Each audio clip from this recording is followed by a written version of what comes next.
Merci Seigneur. Oui, Dieu, envoie ton esprit sur ma vie.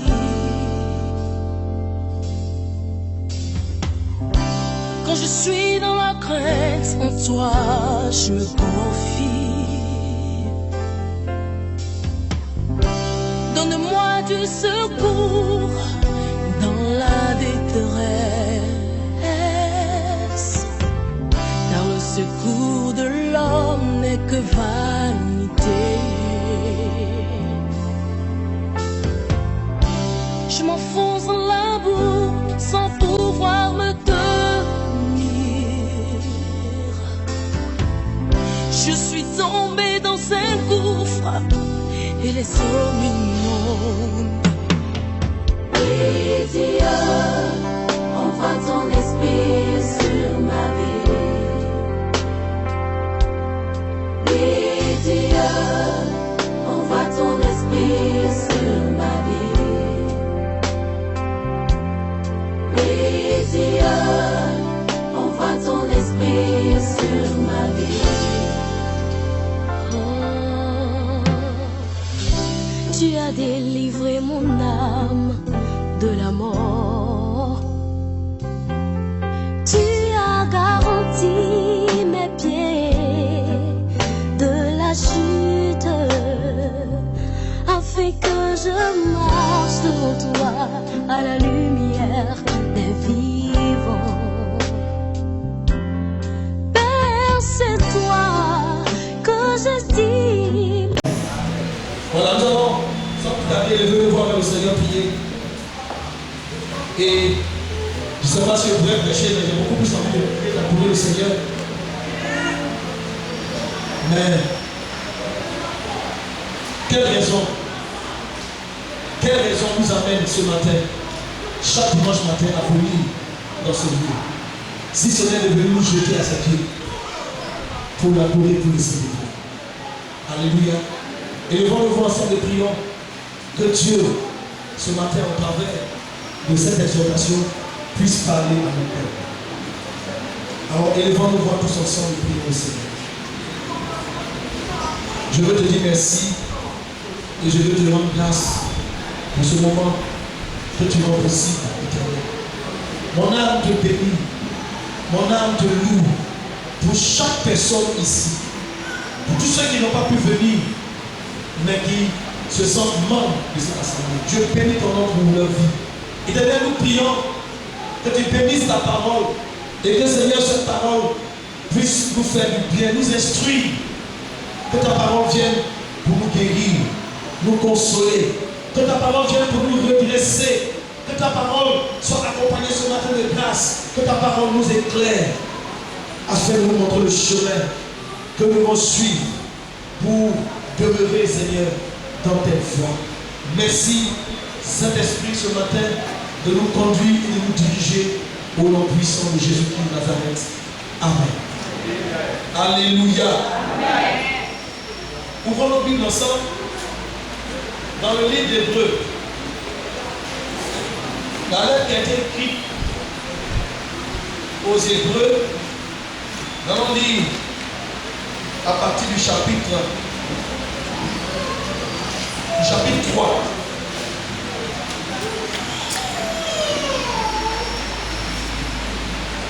On va ensemble se tenir debout et nous allons lire du verset 1 au verset 6. On se tient debout et nous lisons ensemble la parole du Seigneur. Nous lisons ensemble. C'est pourquoi, frères saints, qui avaient part à la vocation céleste, considérez l'apôtre et le souverain sacrificateur de la foi que nous professons, Jésus, qui a été fidèle à celui qui l'a établi, comme le fut Moïse dans toute sa maison. Car il a été jugé digne d'une gloire d'autant supérieure à celle de Moïse, que celui qui a construit une maison a plus d'honneur que la maison même. Chaque maison est construite par quelqu'un, mais celui qui a construit toutes choses, c'est Dieu. Pour Moïse, il a été fidèle dans toute la maison de Dieu comme serviteur, pour rendre témoignage de ce qui devait être annoncé.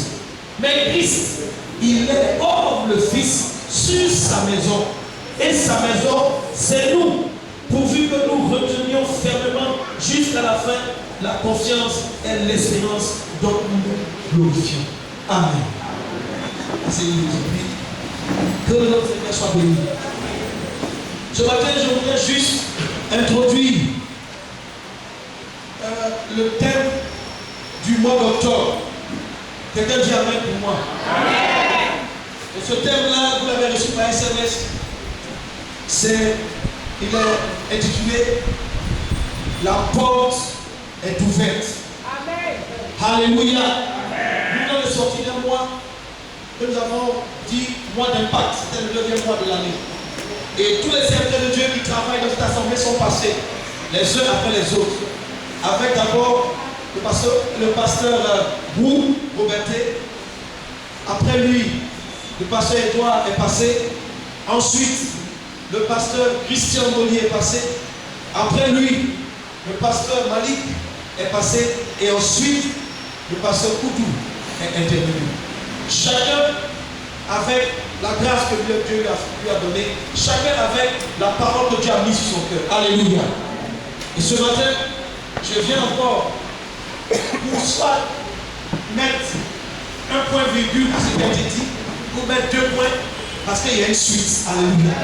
Et la suite après ce mois d'impact, c'est que la porte est ouverte. Alléluia. La porte est ouverte.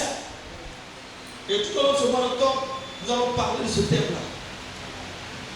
Vous savez, nous sommes organisés afin de pouvoir vous servir. Et vous êtes le peuple de Dieu. Nous sommes tous ensemble le troupeau du Seigneur. Nous sommes tous ensemble les brebis que sa main conduit. Nous sommes tous ensemble des frères et des sœurs dans le Seigneur. Maintenant, comprendre que chacun de nous a un rôle dans la maison de Dieu. Dis Amen. Chacun de nous a un rôle dans la maison du Seigneur. Et en tant que berger, en tant que serviteur de Dieu, pasteur que Dieu établit, nous avons donc la responsabilité, n'est-ce pas, de bâtir cette maison, de conduire ce troupeau, de prendre soin. Et nous le faisons avec les moyens que Dieu nous donne. Alléluia. Et les moyens que Dieu nous donne ne tombent pas du ciel. Les moyens que Dieu donne à ses serviteurs pour perdre son troupeau, ces moyens-là viennent du troupeau lui-même. En obéissant à la parole de Dieu, en apportant vos dîmes et vos offrandes, vous contribuez vous aussi pour votre part à la construction de la maison de Dieu. Amen. Alléluia. Donc sur ce, je voudrais que solennellement, tu salues la personne à côté de toi et tu dises merci de contribuer à l'édification de la maison de Dieu. Donc il faut le faire de manière solennelle, avec un beau sourire. Il faut le faire en encourageant. C'est un champion de Dieu. C'est un champion du Seigneur. Alléluia. Et nous nous retrouvons chaque semaine. Nous nous retrouvons ici. Les lundis, les serviteurs de Dieu sont dans le sabbat. Alléluia. On se repose. Nous avons aussi d'autres activités dans les maisons. Et on va mettre ça sur un prix que nous avons partagé. Il y a des maisons dans lesquelles nous intervenons, que ce soit lundi, mardi, tout au long de la semaine, pour les prières. Ce sont des cellules de maison. Alléluia, dans les quartiers. À Anglais, aux 2 plateaux, à la Riviera, à Cocody, ici à Faya, à Abata, partout. Et si vous le voulez, vous voyez le pasteur. Vous voyez le pasteur Malik. Là, Malik, simplement vous dites, je veux qu'on vienne prier dans ma maison. On prend votre nom, et on va amener une équipe. Chaque fois que 2 ou 3 personnes se réunissent, l'édification de la maison de Dieu est en cours. Alléluia. Et il est bon que dans nos maisons, nous puissions servir le Seigneur. La Bible dit, moi et ma maison, nous servirons l'Éternel. Alléluia. Les mardis, nous retrouvons les pasteurs, nous prions ensemble tous les mardis. Et nous nous concentrons sur la vie de l'Église, la marche à tenir, les programmes à initier, dans la prière. Nous nous concentrons, nous travaillons, nous nous encourageons. Ce sont mes jeunes frères, ce sont mes fils, je les exhorte aussi. Je les redresse souvent, je les reprends. Et on est là, certaines personnes passent, et puis on est là à partir de 9h, souvent jusqu'à 15h, 16h. Alléluia. Les mercredis, nous sommes à votre disposition ici. La maison de Dieu est ouverte. Vous venez, vous allez trouver des pasteurs de 9h à 17h qui sont prêts à vous écouter et à prier pour vous. Dis Amen. Amen. Vous allez trouver toujours 2 ou 3 pasteurs qui sont là en permanence le mercredi pour venir poser vos problèmes. Il y a des personnes dont nous ignorons les problèmes. Il y a des personnes qui viennent à l'église et nous ne connaissons même pas leurs problèmes. Comment tu veux que nous puissions t'aider si tu ne veux pas connaître tes problèmes? Mon numéro de téléphone est 07 86 89 12. C'est ouvert 24 sur 24. Appelez-moi ou appelez un de mes pasteurs. Alléluia. 40 74 84 94. 07 39 47 13. Vous recevez ça tous les 4 semaines. On est en contact avec vous, soit par les coups de fil ou bien par les SMS. Et le mercredi soir, nous avons un temps de culte, un moment où nous enseignons la parole de Dieu. Mais nous nous retrouvons autour de 15 ou 20 personnes souvent. Il y a un gros lion qui est devant la porte de l'église en Sérène. Un gros lion féroce qui s'appelle l'embouteillage. Il bouge partout, partout.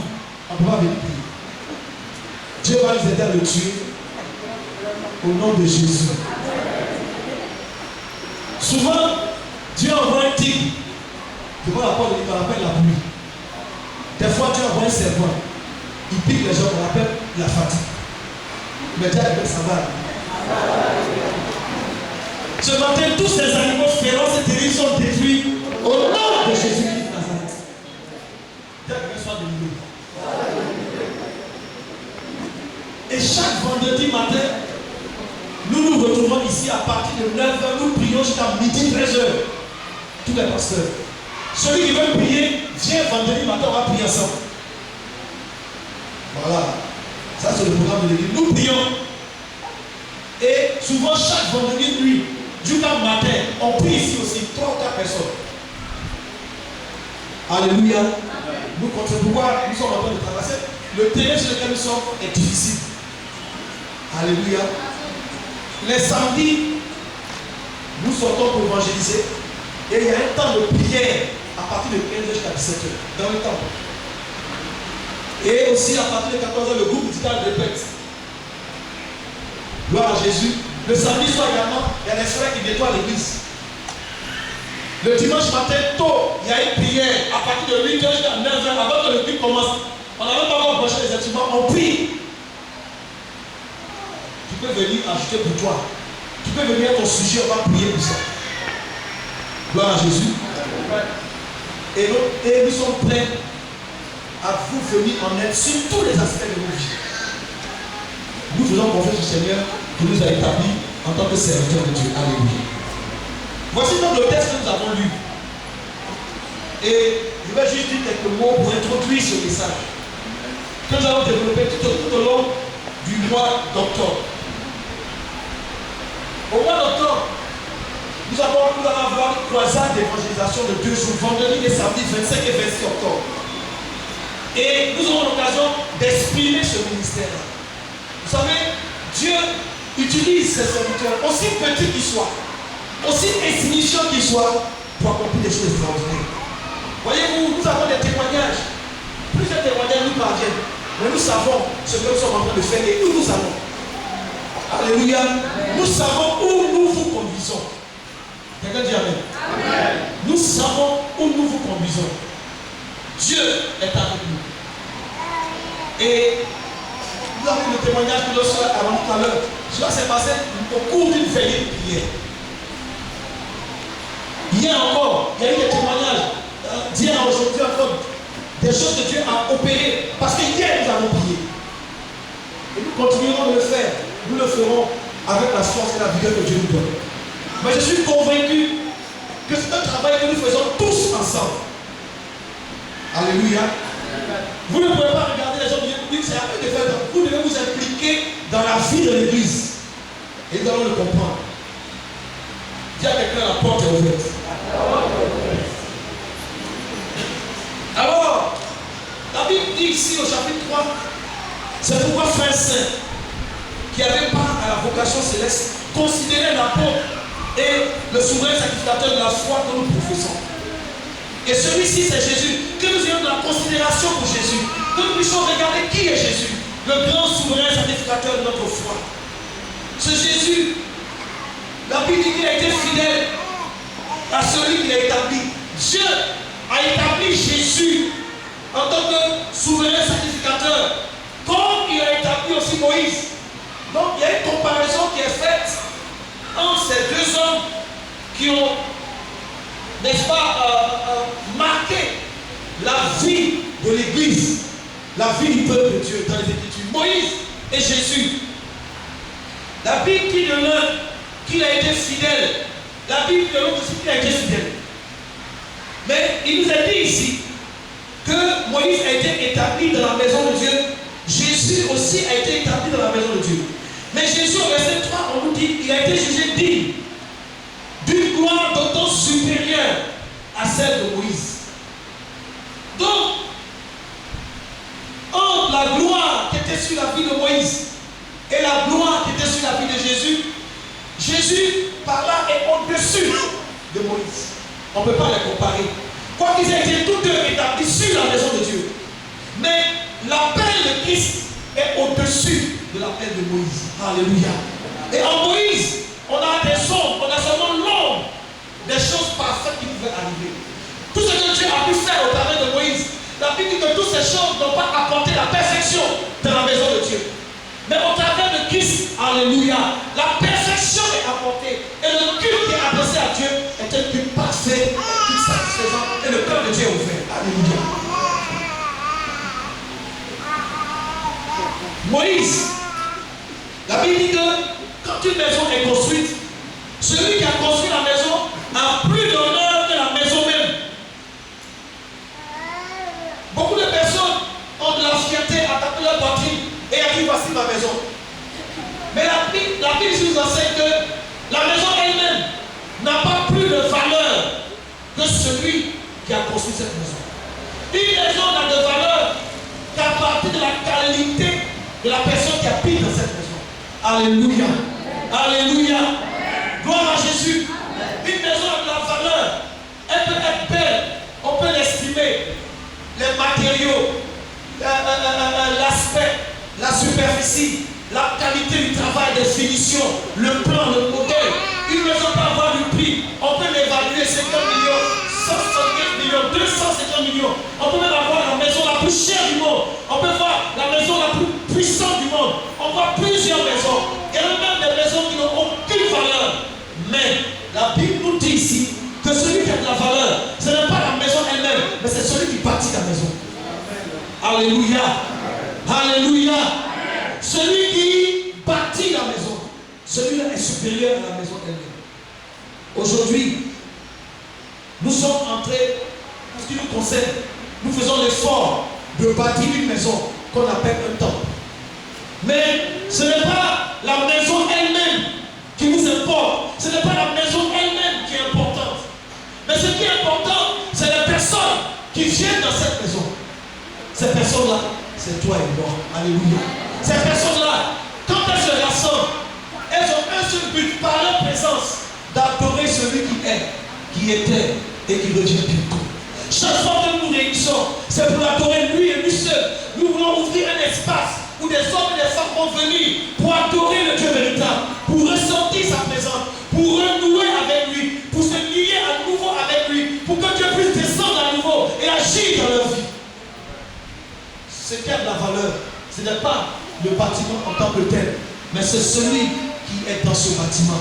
C'est celui qui est adoré dans ce bâtiment. Alléluia. Mais il y a une précision qui est faite ici. C'est que la Bible nous dit que c'est Dieu qui construit toutes choses. Et celui qui construit et la construction elle-même sont toutes issues de la même main, la main puissante de Dieu. Alléluia. Donc en temps de tout ça, c'est Dieu qui fait toutes choses. Mais la Bible nous dit qu'entre Moïse et Jésus, il y a une très grande différence. Moïse était fidèle dans toute la maison de Dieu. En tant que serviteur de Dieu, il a été fidèle. Mais je viens vous annoncer que malgré tout ce témoignage qu'on rend de lui, Moïse n'a pas conduit le peuple jusqu'au bout. Moïse n'a pas fait entrer le peuple qu'il a conduit aujourd'hui, il n'a pas fait entrer dans la terre promise. Lui-même, il est arrivé à la limite, il est arrivé à la frontière, il n'a pas pu entrer. Alléluia. Mais quant à Jésus, que toute la gloire soit rendue au Fils de Dieu. Quant à Jésus, la Bible dit, en rendant témoignage de lui, le Christ, au verset 6, il a été fidèle, non pas en tant que serviteur de Dieu dans la maison de Dieu, mais il a été fidèle en tant que fils sur sa maison. Donc, Christ est lui-même le propriétaire de cette maison. Il est lui-même établi fils dans cette maison. Et la Bible précise ici, au verset 6, et sa maison, virgule, on nous explique qu'en réalité, cette maison, c'est qui? Cette maison, c'est nous. Alléluia. Donc, en réalité, nous représentons quoi? Nous sommes aussi une maison spirituelle. Et que nous sommes, en tant que serviteurs de Dieu, en train de bâtir ensemble. Il y a deux choses qui se produisent. Nous, il y a un temps que nous bâtissons, mais ce qui est plus important, ce n'est pas le temps en tant que tel, mais c'est quoi? C'est la maison de Dieu que vous êtes. Dis à quelqu'un que tu es la maison de Dieu. Dis à quelqu'un, on n'a pas bien dit. Dis à cette personne, tu es la maison de Dieu. Est-ce que ce que je dis est clair? Est-ce que ce que je dis est biblique? Tu es la maison de Dieu. Et nous, avec le Saint-Esprit, nous essayons de bâtir cette maison par toutes sortes d'activités que nous menons. En rendant visite, en appelant, en envoyant des SMS, en organisant des activités spirituelles, des moments de prière, où nous nous invitons, venez. Et nous savons, en tant que participants à cette construction, que chacun de vous représente une brique, chacun de vous représente une pierre. Bon, il y a plusieurs parties dans cette maison et nous mettons chacun quand on regarde, on prie, on sait où on peut te mettre dans cette maison spirituelle. Mais imaginez une maison où un jour une brique vient et un jour la même brique ne vient pas. Quand tu ne viens pas, il y a un trou. Chaque fois que tu n'es pas venu, tu as détruit la maison de Dieu. Tu n'aides pas à ce que la maison de Dieu soit solide. C'est de toi et pas. Par ta maison, parce que le travail n'est pas. Et lorsque nous construisons cette maison, nous voulons que la seule gloire revienne à qui? Pas à nous qui bâtissons, mais il y a quelqu'un qui bâtit au travers de nous ensemble. Que toute la gloire nous revienne. Et quand nous venons, nous voulons nous tous ensemble nous prosterner devant lui. Il s'appelle Yeshua Hamashiach. Celui qui est éternel de Dieu. Il est le Shiloh. C'est lui qui détient toute autorité. Il a dit toute puissance, toute domination, toute autorité m'a été donnée.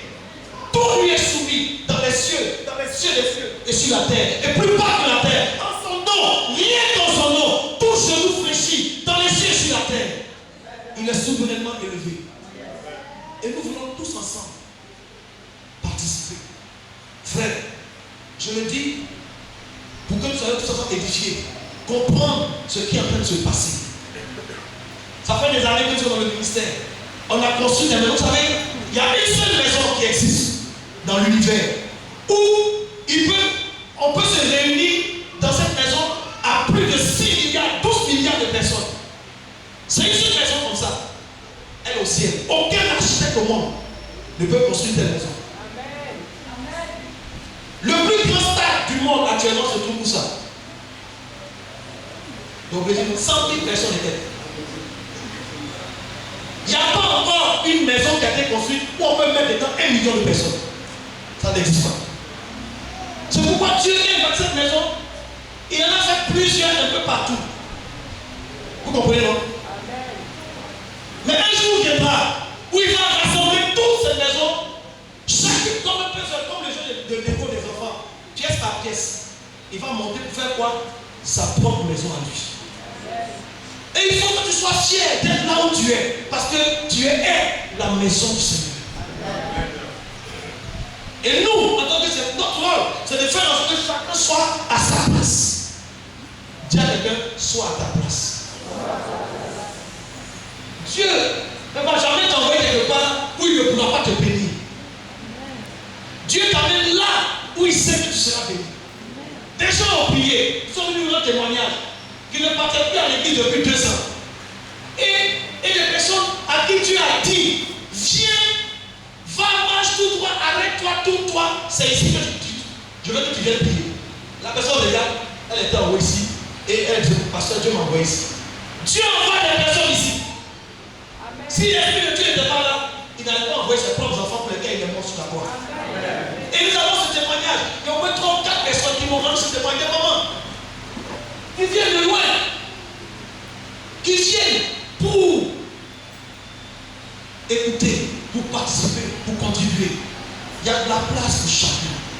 Il y a encore de l'espace pour mettre des chefs. C'est un chantier qui est là. Nous, en même temps que nous bâtissons la maison physique, matérielle, visible, en même temps aussi nous bâtissons la maison spirituelle. Cette maison invisible. Cette maison qu'on ne peut pas toucher. Mais c'est un édifice spirituel. Et tu fais partie de cet édifice.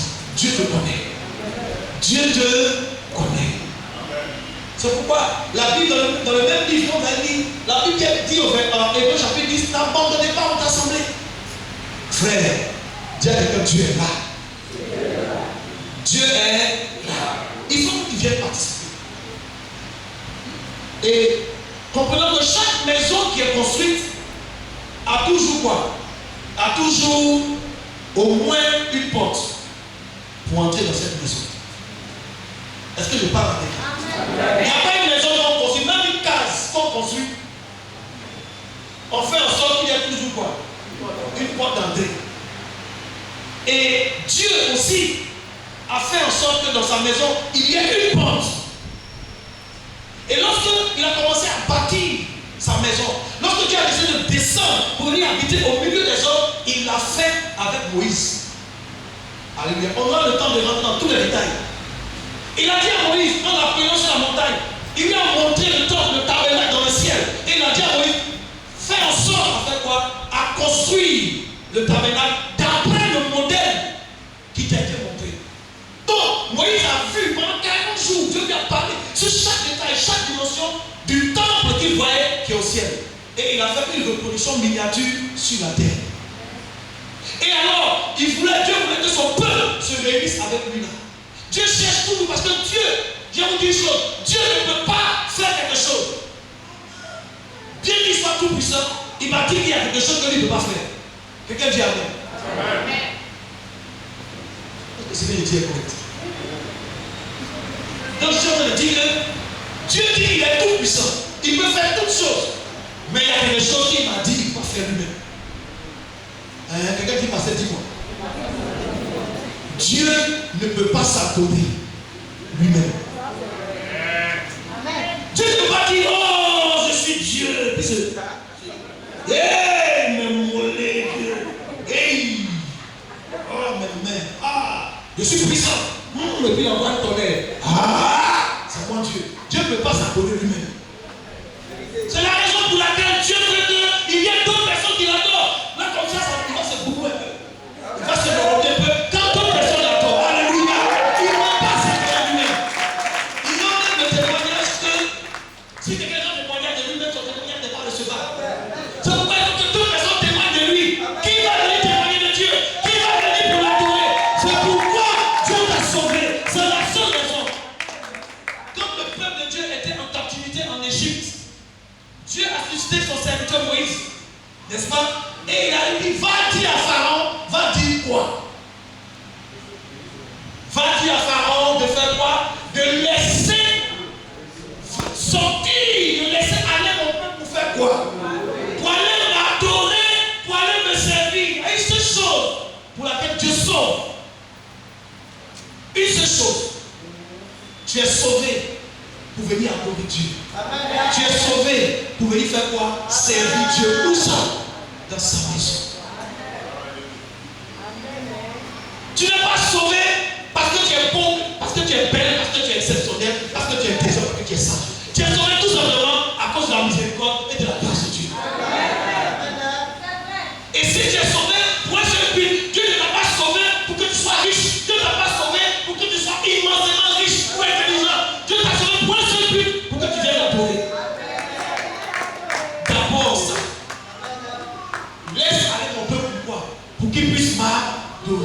et me servir. Comment vous pouvez imaginer que dans la maison de Dieu, des frères et des sœurs ne peuvent pas comprendre qu'ils sont dans la présence de Dieu? Dieu n'a pas besoin d'être vu physiquement. Ça peut ça se cache. Dieu veut voir des vrais adorateurs. Parce que si tu dois voir Dieu avant de l'adorer, tu n'es pas qualifié pour le ciel. Et beaucoup de personnes sont dans la maison de Dieu, mais ces personnes seront retranchées. Il a dit que je suis le cep.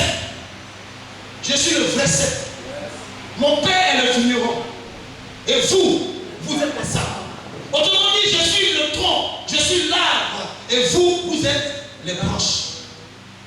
Mon père est le vigneron. Et il dit, toute branche qui ne porte pas de fruits sera coupée. Pourtant ces branches-là sont sur l'arbre. Lui, il y a des branches qui sont en Christ. Il parle des chrétiens. Il y a des chrétiens qui sont en Christ, mais qui ne portent aucun fruit. Il dit, c'est lui-même qui va les retrancher. On dit, ces branches seront coupées et puis faire quoi? Jeter où ça? Au feu. Jean chapitre 15. Ton adoration est aussi le fruit de lèvres. Amen. Expliquez. Vous savez pourquoi les musulmans sont plus nombreux que nous? Vous savez pourquoi les musulmans sont plus riches que les chrétiens? Allez dans les mosquées, le lieu où ils adorent d'un Dieu Allah, et puis regardez si vous voyez une chaise.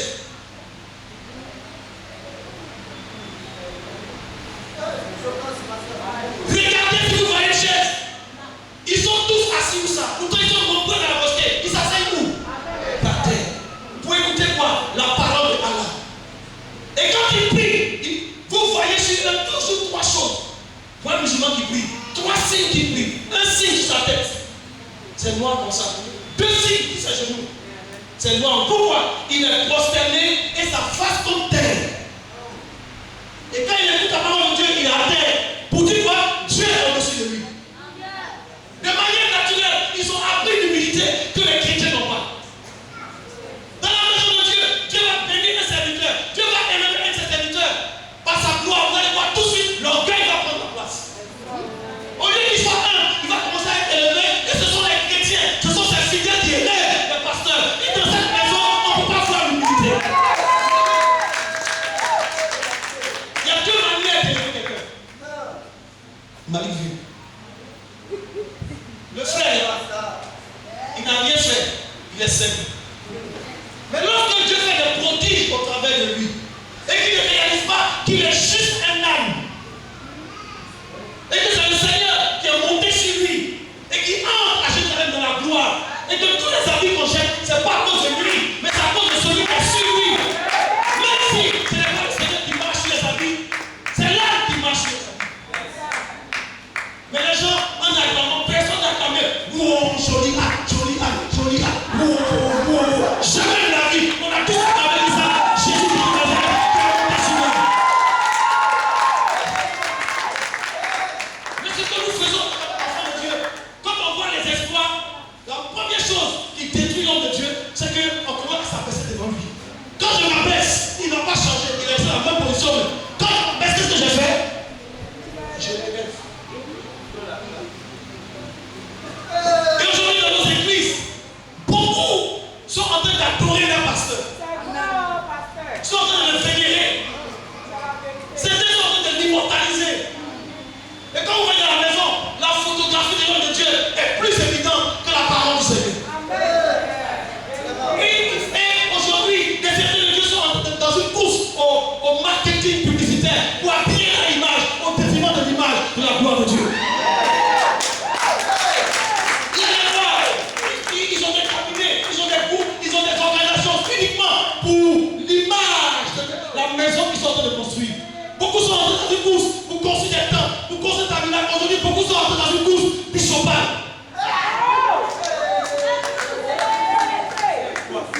Pour être l'homme de Dieu, restez au même sacré, au même niveau. Si vous vous abaissez, un peu seulement, vous l'avez élevé. Et à force que tout le monde soit élevé, il ne fait pas exprès. Et moi, un moment, il où, quand il va être, il essaie de se terminer, avec son retour. Alléluia. Nous oublions que ce qui a de la gloire, ce n'est ni celui qui construit cette maison. Et je veux vous dire, mes chers frères, aidez-nous à vous amener là où Dieu veut qu'on aille. Est-ce que vous savez que plus Dieu se manifeste dans l'église, moins les frères de cette église deviennent humbles. Au point où certains disent, venez voir pourquoi nous sommes l'église la plus bénie. Quelle abomination. Tu es l'église la plus bénie. Est-ce que tu sais ce qu'on appelle bénédiction? Si bénédiction ça veut dire tant, tu n'es pas plus béni qu'une mosquée. Il y a des mosquées où il y a diamant dedans, où il y a l'or. Tu as quoi? C'est toi qui bénis, mais c'est Dieu qui bénit. Tu es un âme ou bien tu es le Seigneur lui-même? Qu'est-ce que nous voulons? Au point où il y a des églises où les gens disent que, ils te demandent avec arrogance, des chrétiens devenus orgueilleux, nous sommes la meilleure église. Il n'y a pas de meilleure église. La meilleure église, c'est là où Dieu est. Comment tu peux savoir est-ce que tu es venu faire un culte ici? Est-ce que nous devons aller faire un culte ailleurs? On ne sait pas. Nous ne sommes pas la meilleure église quelque part. Nous sommes simplement l'église du Seigneur. Alors, je ne cherche pas à avoir la plus grande église. Je ne cherche pas à être le meilleur prédicateur ou le meilleur pasteur. Ce n'est pas un titre pour moi. La seule chose que je veux faire connaître Jésus. Je veux que Jésus soit vu que je parle de lui. Je veux juste aller et dire, venez, il y a quelque chose de bon ici, parce que Dieu est là. Je ferai tout pour que nous soyons toujours à terre et que Dieu soit élevé. Alléluia. C'était juste pour vous introduire ce message. Alors, que Dieu nous aide. Je vous assure, là où je viens, j'ai dit des choses simples que les gens ne comprenaient pas. J'étais suspendu. Je parlais simplement, il y avait le traducteur et moi. Et puis il est bloqué, il est passé à ils sont sur, je les regarde, ils me regardent. Je regarde le pasteur. En fait, c'est la première fois qu'ils entendent ça. Dieu est en train de parler dans les autres nations. Pour te dire, il a dit à l'un des plus grands serviteurs de Dieu au Ghana, il n'y a pas 2 mois, que tout ce que tu as fait pendant 17 ans, tout ça c'est zéro. Oh, il y a la plus grande église. Mais ça fait 17 ans que tu penses que tu ne travailles pas pour moi. Tout ce que tu as fait, c'est pour toi-même et pour ta propre gloire. Il s'est repenti, il a pleuré dans son église. Vous ne savez pas ce qui se passe ailleurs. Il y a des personnes ailleurs, au Canada, il y a des personnes qui ne sont même plus considérées dans le ministère. Mais qu'on court pour faire venir ici. Alors que c'est des personnes qui ne sont même plus crédibles dans leur propre pays. Donc les scandales ont tellement affecté le corps de Christ que les gens on les ont barrés, on les a vus plus.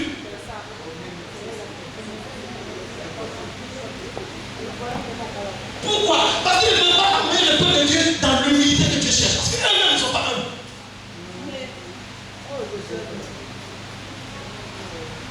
Nous sommes en train de chercher à introduire ce sujet. Frère, il y a des choses qui viennent. Quand Dieu m'a appelé,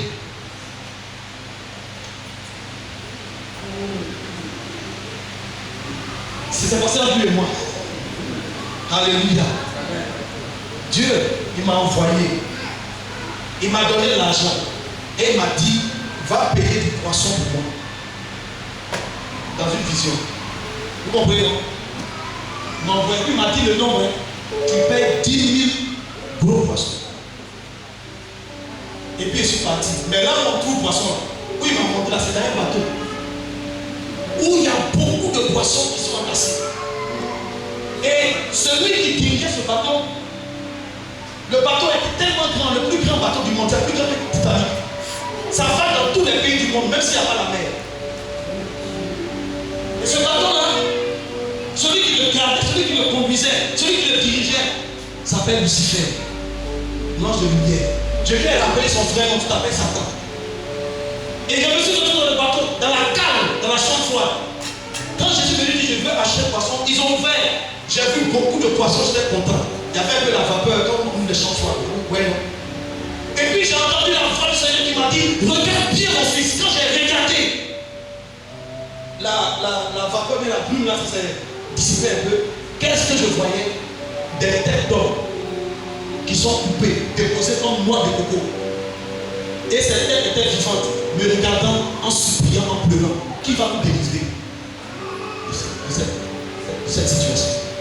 Je me suis retourné en fureur et il m'a dit, ah, tu as vu ça, tu es fort, hein? Est-ce que tes rêves sont solides? Tu veux 10 000? Il m'a dit, je vais te donner tout l'argent que tu veux.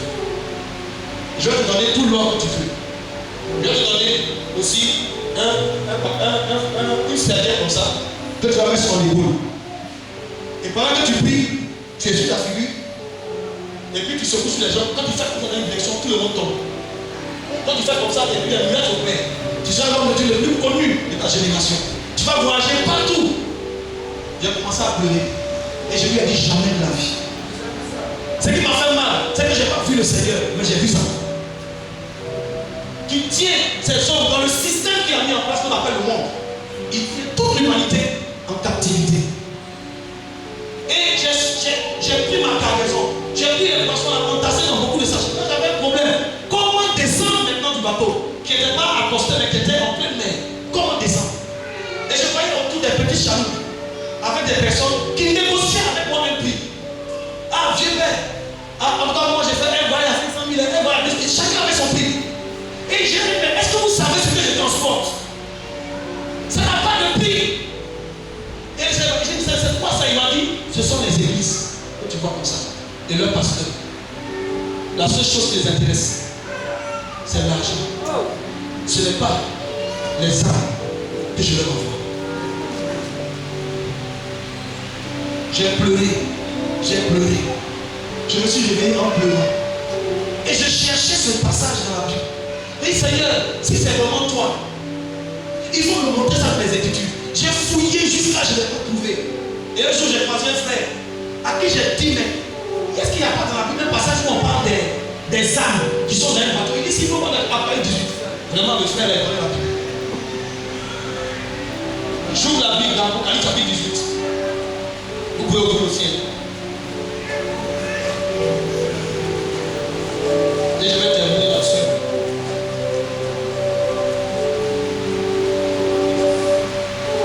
À partir du verset 2. Il cria une voix forte disant, elle est tombée, Babylone la grande.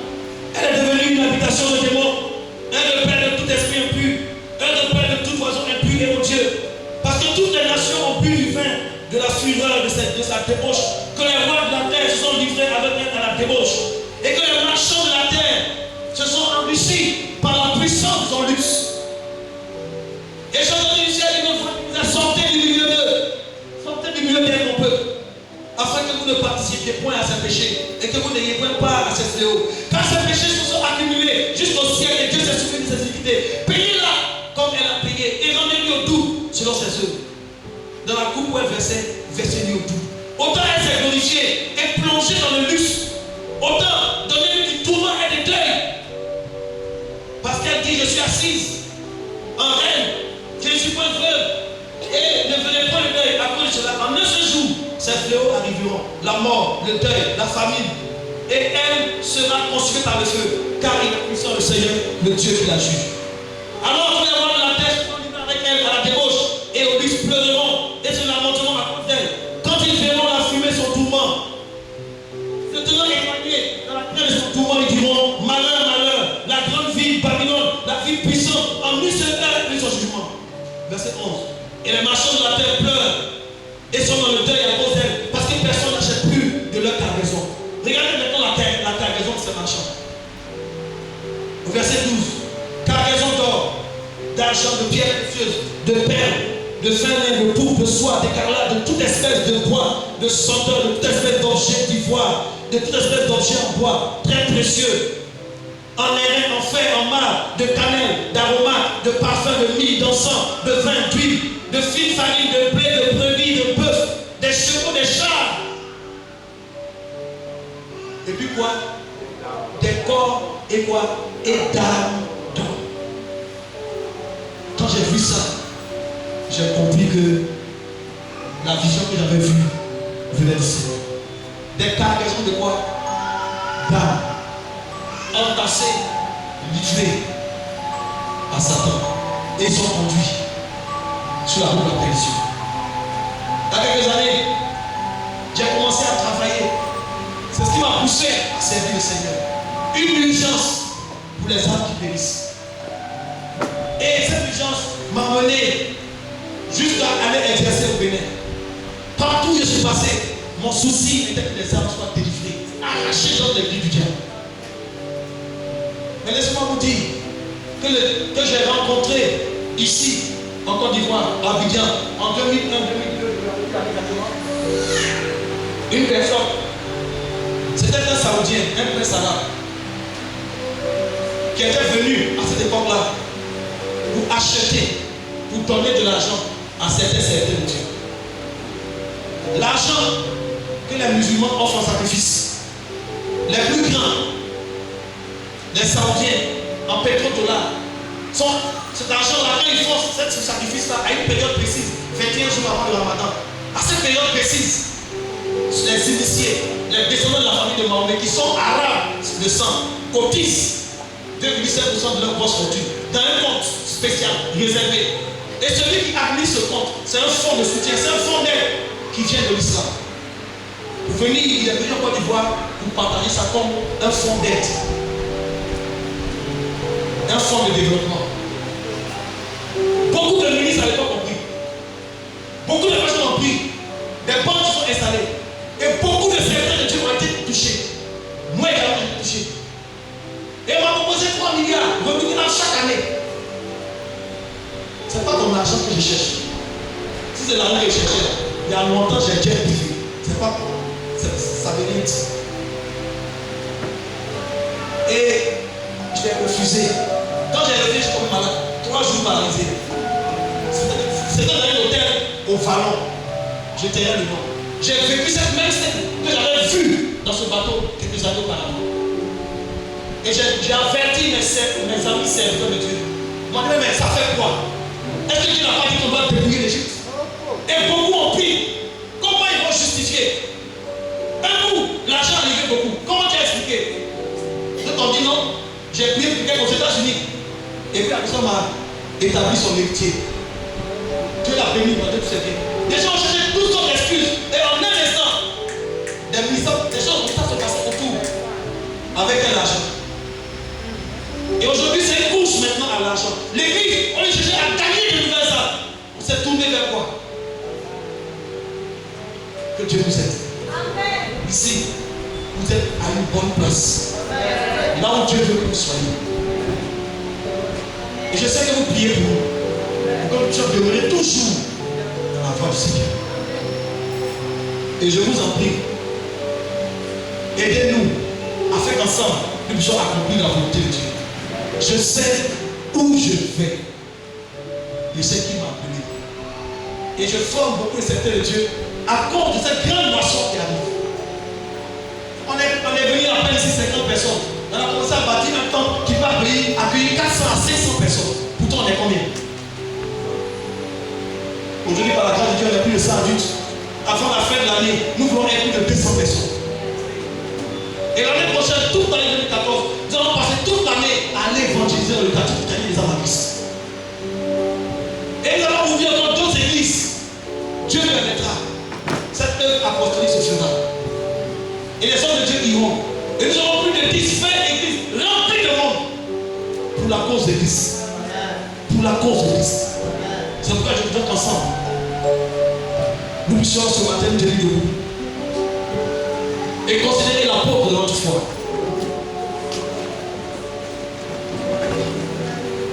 Il y a une seule personne qui mérite d'être adorée. Il y a une seule personne qui mérite d'être élevée. Alors touche quelqu'un et dis-lui, tu es la maison de Dieu. Dis à cette personne, tu fais partie de la maison de Dieu. Dieu est parti des maisons qui lui appartiennent partout dans le monde. Et ici, dans ce quartier, Dieu peut construire une maison à lui. Et il a bâti physiquement, visiblement, matériellement. Nous voyons le temple. Mais il bâtit aussi spirituellement. Tu es la maison de Dieu. Et Christ a établi ce grand souverain sacrificateur selon l'ordre de Melchizedek sur cette maison. C'est Jésus qui est établi sur toi. Ah, c'est Jésus qui est établi sur toi. Et le voir après prions le Seigneur.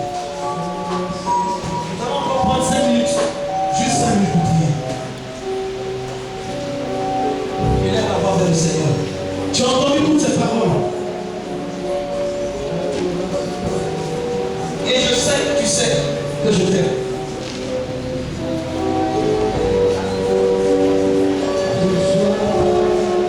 Merci Seigneur. Mets-toi dans la position de ciel.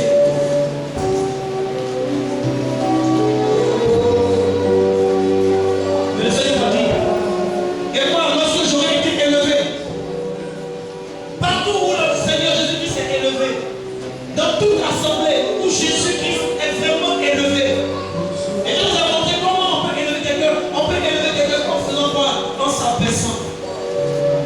Partout où le Seigneur est élevé, partout où le Seigneur est élevé, il fait une chose. Il attire les hommes à lui. Il a dit dans Jean 12, verset 32.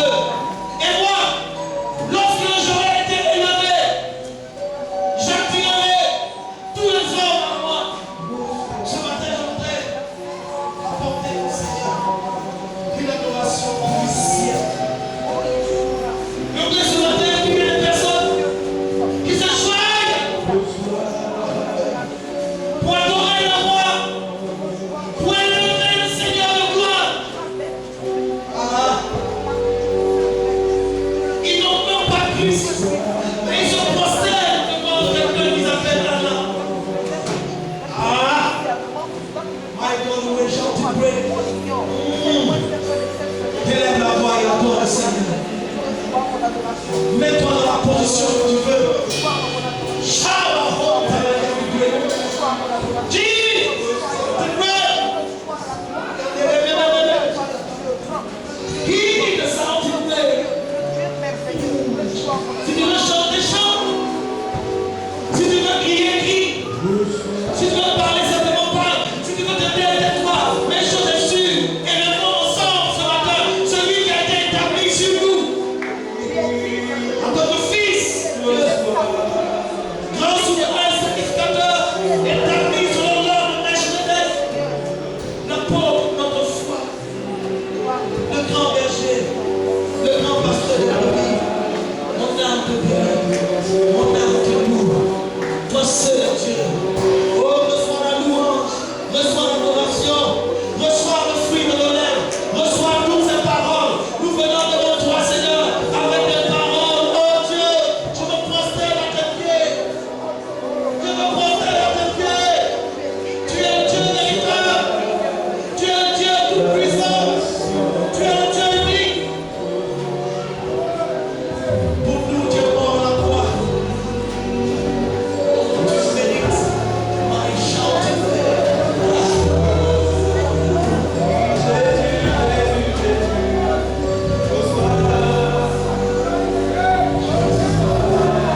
Envoie ton esprit sur ma vie.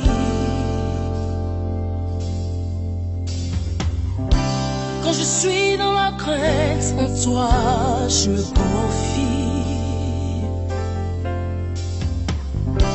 Donne-moi du secours dans la détresse, car le secours de l'homme n'est que vanité. Je m'enfonce dans la boue sans pouvoir me tenir. Je suis tombée dans un gouffre et les eaux m'inondent. Oui, Dieu, envoie ton esprit sur ma vie. Oui, Dieu, envoie ton esprit sur ma vie. Oui, Dieu, envoie ton esprit sur ma vie.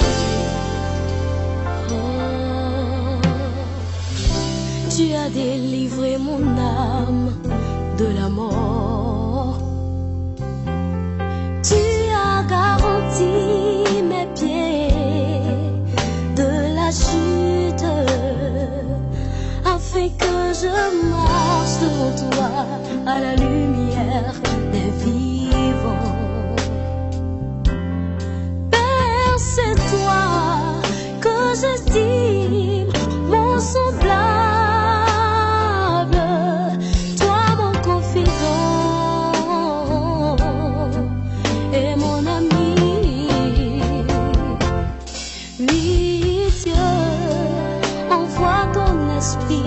Sur ma vie.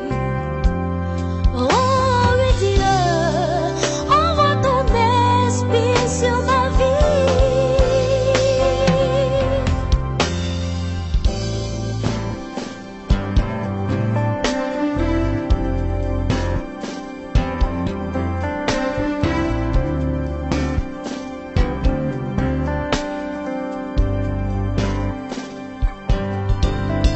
Je te louerai pas.